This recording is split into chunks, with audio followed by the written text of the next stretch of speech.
Hello viewers, আসসালামু আলাইকুম। প্রতিটা বাবা মায়ের কাছে ছোট্ট একটা অনুরোধ করি, নিজের সন্তানকে নিয়ে কখনো অন্যের কাছে অভিযোগ করবেন না বা সমালোচনা করবেন না। সে আপনার নিজের পেটের মা, ভাই বোনই হোক কিংবা মা বাবা, কারো কাছেই না। দাদা দাদি, ফুপা ফুপু, চাচা চাচি, কারো কাছেই না। এমনকি প্রতিবেশী যে নিকট আপনার বাড়ির সঙ্গে থাকে তার কাছেও না।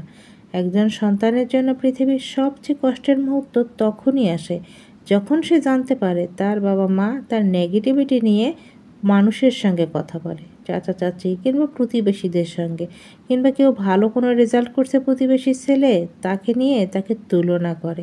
এটা সে মেনে নিতে অনেক কষ্ট পায় এবং সে ডিপ্রেশনে ভোগে। তার ব্রেনটে আঘাত লাগে, মনে আঘাত লাগে, মানসিকতা ছোট হয়ে যায়।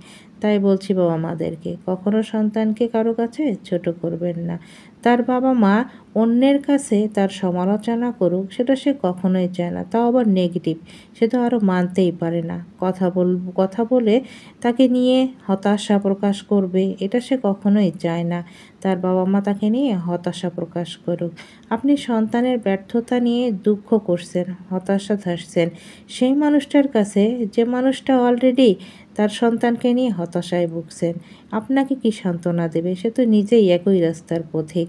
তাই অন্যের সন্তান সম্পর্কে না জেনে নিজের সন্তানের হতাশার কথাও কাউকে জানাবেন না। আপনার সন্তানের দুর্বলতা আজ আপনি কাউকে বলছেন, সেই দুর্বলতা নিয়ে সে প্রতিবেশী কিংবা ভাই বোন কিংবা নিকট আত্মীয়, আপনার বন্ধু বান্ধব, তারাই আপনাকে খোঁচা দেবে। আপনার সন্তান কিছু করতে পারে নাই।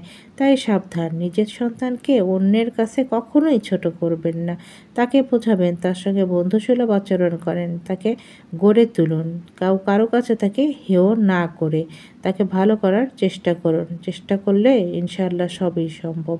হয়তো আপনাকে তার সন্তান সম্পর্কে কখনো কিছু বলেনি, কারণ সে আপনার মতো বোকা নয়। তার সন্তানের দুর্বলতা আপনার কাছে বলে বেড়াবে। আপনি বোকার জন্যই অন্যের কাছে আপনার সন্তানের দুর্বলতার কথা জানিয়ে যাচ্ছেন। জানেন, নিজের সন্তানকে অন্যের সামনে ছোট করা এক ধরনের নির্মমতা। মনে রাখবেন, সন্তান আর তার বাবা মায়ের সম্পর্কটা কখনো স্বার্থের নয়।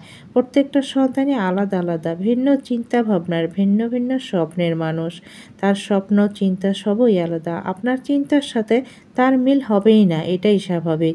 এটা নিয়ে খারাপ লাগার কিছু নাই। কিংবা আপনি জীবনে যা হতে পারেননি তাই আপনার সন্তানের ঘাড়ে চাপিয়ে দিয়ে তাই হতে হবে, এমন মেন্টালিটি কখনোই করবেন না। কারণ আপনি যা পারেননি তা আপনার সন্তান করবে, এমনটা আশা করা ভুল। কারণ সে আলাদা মানুষ, আলাদা মস্তিষ্ক, আলাদা মনের মানুষ। তার চিন্তাভাবনাটা অবশ্যই আলাদা হবে। বাবা মা হয়ে আপনার এটুকুই উচিত, তাকে যে রাস্তায় সে যাচ্ছে সে রাস্তাটা ভুল না সঠিক সেটা দেখিয়ে দেওয়া। ভুল হলে সে পথ থেকে ফিরিয়ে নিয়ে এসে সঠিক পথে পরিচালিত করা। এটা নয় যে আপনি যা পারেননি তা তার ঘাড়ে চাপিয়ে দেওয়া। এটা কখনোই করবেন না।